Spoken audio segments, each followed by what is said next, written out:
This conference will now be recorded. Hello, I'm Lauren Satterwhite with the NC Medicaid EHR Incentive Program, here to talk about how we process and validate the attestation after you submit it on NC MIPS.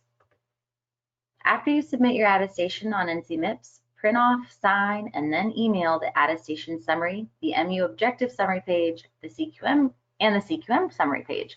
And also send us a CQM report directly from your EHR, which shows you've met the CQMs for which you attested to on NC MIPS. The CQM report does not need to be signed, but it should show your full name and NPI, so we know that the CQMs on the report belong to you and only you as the attesting provider.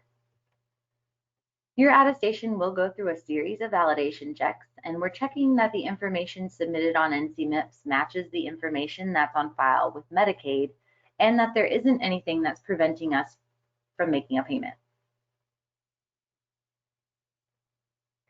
For attestations submitted by February 28th, 2021, we guarantee to review your attestation and conduct outreach if there are issues before the end of the program year. We send outreach to the contact person listed in NC MIPS, so make sure the contact email is valid and checked often. In our email, we're going to tell you what's wrong with the attestation and how to correct the problem. But we can only conduct outreach as time allows, so be sure to submit your attestation by February 28th, 2021, so there's time to address any issues that we may find. If you don't fix the issues by the deadline we give in our outreach email, you will be denied. If denied, you may reattest for the same program year if the tail period hasn't ended. The deadline to submit program year 2020 attestations is April 30th, 2021. So if you attest early and are denied for your third year payment, we'll say, you can reattest for your third year payment in program year 2020, so long as you reattest before the end of the tail period on April 30th, 2021. And keep in mind, you need to successfully attest for a total of 6 years to earn the full incentive payment of $63,750. If we reached out to tell you of a discrepancy, but you haven't been able to resolve the issue by the deadline we gave, it's okay to withdraw to avoid that denial. Withdrawing is like hitting a pause button on your attestation. It does not reset the outreach clock, but it does give you time to address the issue and reattest when the problem has been resolved or when you're able to sign the attestation, etc. If you don't fix the issue and you resubmit, we'll process your denial. So do fix the problem before you resubmit. An accuracy count. The information that's submitted on NC MIPS must be valid and accurate by April 30th, 2021. If it's not valid on April 30th, 2021, we won't be able to make the provider eligible for payment.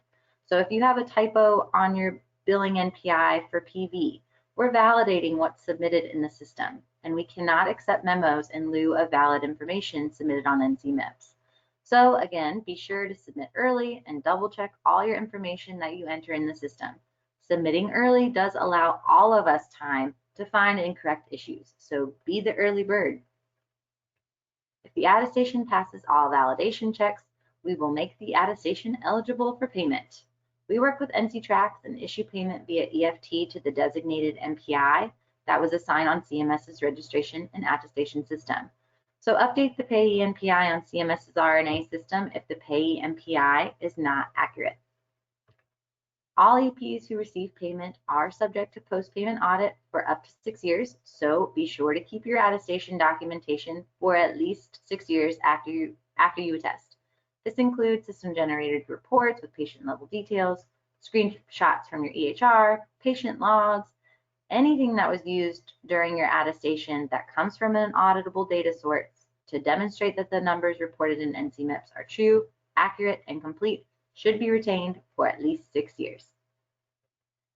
Any links I referenced in this webinar can be found in the comment section below. Thanks so much for tuning in today, and please let us know if you have any questions. Our email address is ncmedicaid.hit@dhhs.nc.gov.